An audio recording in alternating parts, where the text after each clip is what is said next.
Hello Sonic fans, I'm OCDsaster and this is OCDsaster Blue, my Sonic exclusive channel where everything we do here is Sonic related, so if that sounds like something your speed, consider subscribing and checking out some other videos after this one. In today's video, I wanted to go over my big idea for Sonic's 35th anniversary and how they could incorporate a nostalgic stage in Sonic Racing CrossWorlds.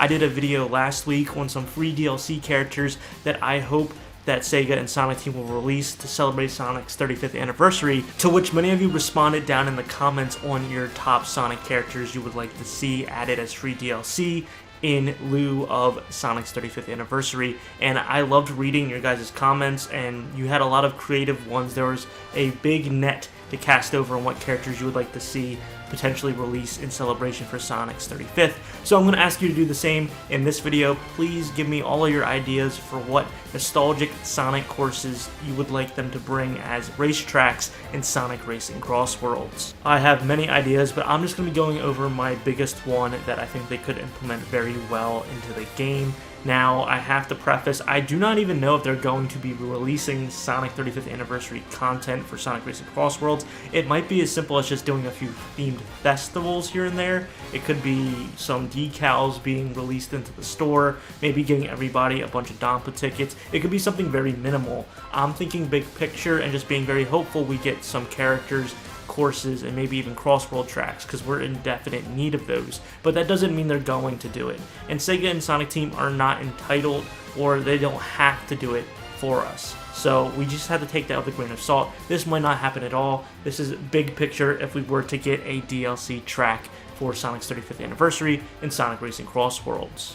Now I gotta say, the team did an amazing job putting together these courses in Sonic Racing CrossWorlds. A lot of Sonic games and franchises have been referenced and shown off in a plethora of these tracks, scoping all the way back to the classic days and now up to the modern, along with some CrossWorlds that are also themed after iconic Sonic titles. We even got some obscure ones in there. So when it comes to inclusion, I think they really do a great job and knocked it out of the park for these courses. But as we're getting these DLC characters that are free, they don't come with tracks, and then the Season Pass DLC characters come with a track. It's really just kind of slow content release. And I know I'm sounding entitled and spoiled, but I do think we need more tracks because we're getting a bunch more racers, and I'm very grateful for that, but a lot of the courses are getting a little bit old and tiresome. So it would be really, really cool to get one or two fresh new courses to the game, and maybe one or two crossworlds as well, because I've mentioned in a previous video, the crossworlds are getting kind of stale as well, and they're the biggest part of adding that extra level of replayability to the game. In my free DLC Sonic 35th Anniversary characters for Sonic Racing CrossWorlds, I mentioned me wanting Chaos Zero as a potential racer for the game, and then I kind of backtracked and said he might actually be better for a course, and this is what I'm talking about today. That's right, a true on Sonic Adventure DX course, or Sonic Adventure. DX is more so just to name the port for the GameCube, but a lot of us know Sonic Adventure from either the Dreamcast version or the GameCube version. I personally play the inferior GameCube port. It's semantics, right? However, I do think getting a Sonic Adventure-like course could be absolutely amazing. There's so much you can do, and it wouldn't even be any of the stages. It would be driving through essentially the hub world of the game, which would be Station Square. Follow me here. We actually start the race off in the water. I don't think they've actually done this yet in Sonic Racing CrossWorlds, and it could be something unique, because I know we have all these different levels of transformation for the cars, right? The cars can become boats or planes. This idea, this concept I have could incorporate all of this together. So you start off on a boat in the ocean, right? And you race, and then you end up going to the beach, which would be Emerald Coast. And as you drive along Emerald Coast, you end up making it back to Station Square. You drive past the iconic pool. You actually drive through the Station Square lobby with, you know, the front desk and everything. It's very iconic. And then you drive through a little bit, a tiny bit of the city. Then you wrap around, and part of the track is actually the casino that you go to in Sonic Adventure, to which you then race against a giant train, which is the train that takes you to and from different parts of the Sonic Adventure hub. So everyone is either racing on or to the side of this giant train that's moving, and then you end up in the Mystic Ruins, and you're driving around, and there's trees, and you know, just the luscious green. You pass Big's house, and then you drive up to like the giant temple that's in the center, and then that launches everyone up into their plane form, to which you fly to the giant egg carrier and finish off that first lap on the egg carrier, and then you get the CrossWorlds switch over for lap 2, and then when you come back to lap 3, everything's a little bit different. It's stormier out, it's darker, the music's more dramatic, and this time, instead of going through to the Mystic Ruins and going back to the egg carrier,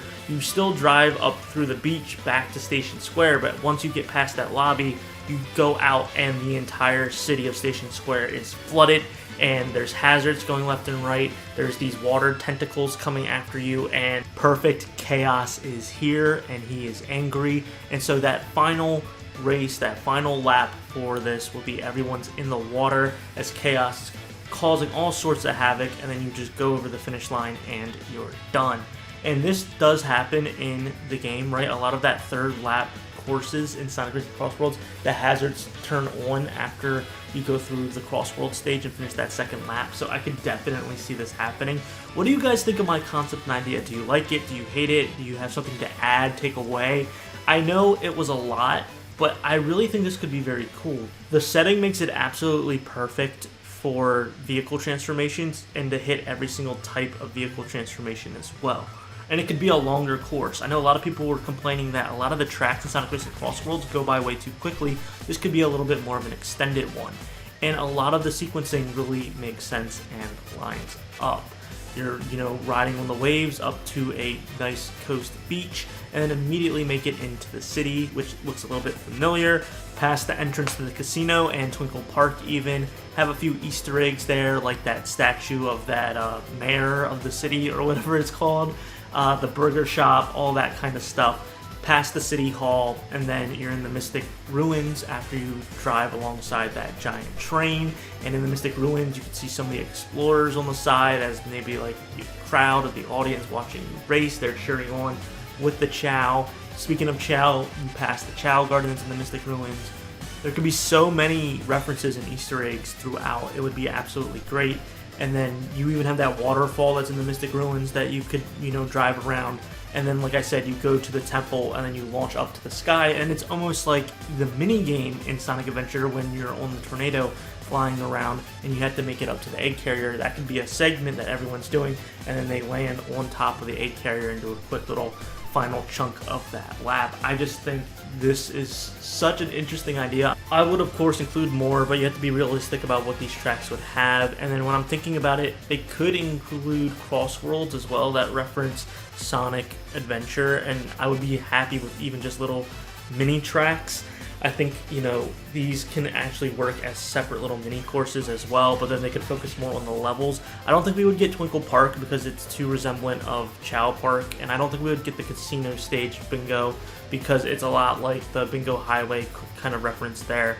But we don't really have much of a beach level. You could technically say the pirate level and the SpongeBob level, but we don't have a beach level. We don't have, that cool temple setting for Sonic Adventure. We do have a temple, like the Eclipse Temple and stuff like that, but it's different in Sonic Adventure. There's like green colors, there's like a stone serpent, and I think that could be cool as a CrossWorld itself, like a mini little track. But that's getting way too far ahead of myself. Once again, I want to know what you guys think about my idea down in the comment below, and your ideas as well as we approach the 35th anniversary of Sonic and what we would like to see in Sonic Racing CrossWorlds. With that being said, I'm OCDsaster, and I hope you have a super Sonic rest of your day. See ya!